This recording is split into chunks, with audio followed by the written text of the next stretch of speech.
ಅಮಾವಾಸ್ಯೆ ಪ್ರತಿ ಅಮಾವಾಸ್ಯೆಯಲ್ಲೂ ಪಿತೃಗಳಿಗೆ ತರ್ಪಣವನ್ನ ಕೊಡುವಂತದ್ದಿರುತ್ತೆ. ದೀಪಾವಳಿ ಅಮಾವಾಸ್ಯೆಯಲ್ಲೂ ಏನಾದ್ರು ವಿಶೇಷ ಇದೆಯಾ? ಹೌದು.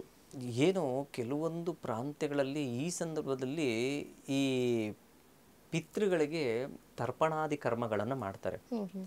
ನಾವು ಪಿತೃಪಕ್ಷ ಅಂತ ಇರುತ್ತಲ್ಲ, ಆ ಸಂದರ್ಭದಲ್ಲಿ ಕೆಲವರು ಮಾಡಿರಲ್ಲ,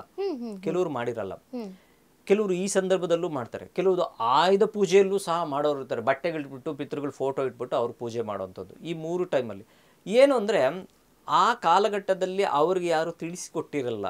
ಇವಾಗ ಪಿತೃಪಕ್ಷ ನಡೀತಾ ಇದೆ, ಹಿರಿಯರಿಗೆ ನೀವು ಒಂದು ಎಡೆಯನ್ನಿಟ್ಟು ಒಂದು ಸಾಂಬ್ರಾಣಿಯನ್ನು ಹಾಕಿ ಅಂತ ಆಗ ಯಾರು ಗೊತ್ತಿಲ್ಲ, ಯಾರೋ ಬೇರೆಯವ್ರು ಮಾಡಿರ್ತಾರೆ.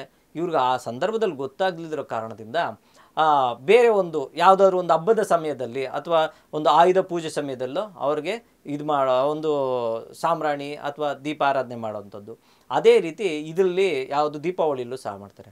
ಆದರೆ ವಿಶೇಷತೆ ಏನು ಗೊತ್ತಾ, ಈ ಸಂದರ್ಭದಲ್ಲಿ ದಕ್ಷಿಣ ದಿಕ್ಕಿನಲ್ಲಿ ನೋಡಿ, ವಿಶೇಷವಾಗಿ ದೀಪಾವಳಿ ಹಬ್ಬ ತ್ರಯೋದಶಿ ಪ್ರಾರಂಭ ಆಗುತ್ತೆ ನೋಡಿ, ಆ ದಿನದಿಂದನೇ 5 ದೀಪಗಳನ್ನು ದಕ್ಷಿಣದಲ್ಲಿ ಇಟ್ಟು ಉತ್ತರಾಭಿಮುಖವಾಗಿ ದೀಪ ಪ್ರಜ್ವಲಿಸಬೇಕು.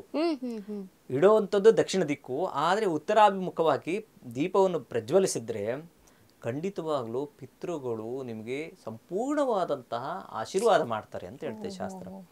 ಈ 5 ದಿನಗಳು ಸಹ ಅಲ್ಲಿ ಸಂಜೆ ಆದ ಕೂಡಲೇ ಇದು ಮಾಡಬೇಕು. ಇನ್ನ ಒಂದು ಪ್ರಾಂತ್ಯದಲ್ಲಿ ಒಂದು ವಿಚಾರ ಇದೆ, ಏನ್ ಗೊತ್ತಾ, ನಾವು ಬಾಣಗಳನ್ನ ಬಿಡ್ತೀವಿ, ಈಗೆಲ್ಲ ರಾಕೆಟ್ ಅಂತ ಹೇಳ್ತೀವಲ್ಲ, ಈ ಸಂದರ್ಭದಲ್ಲಿ ಪಿತೃಗಳನ್ನ ಮೇಲೆ ಅಂದ್ರೆ ಒಂದು ಇದು ವೈಜ್ಞಾನಿಕ ಅನ್ಕೋಬಹುದು, ಏನಾದ್ರು ಅನ್ಕೋಬಹುದು, ಅವ್ರಿಗೆ ದಾರಿ ಮಾಡ್ಕೊಳ್ಳೋದು ಅಂತ ಸಹ ಹೇಳ್ತಾರೆ.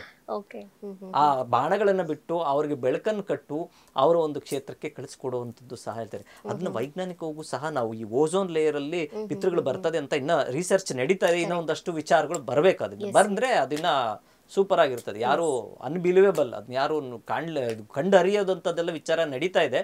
ನಮ್ಗಿನ್ನ ನಾವೆಲ್ಲ ಸಣ್ಣವರು.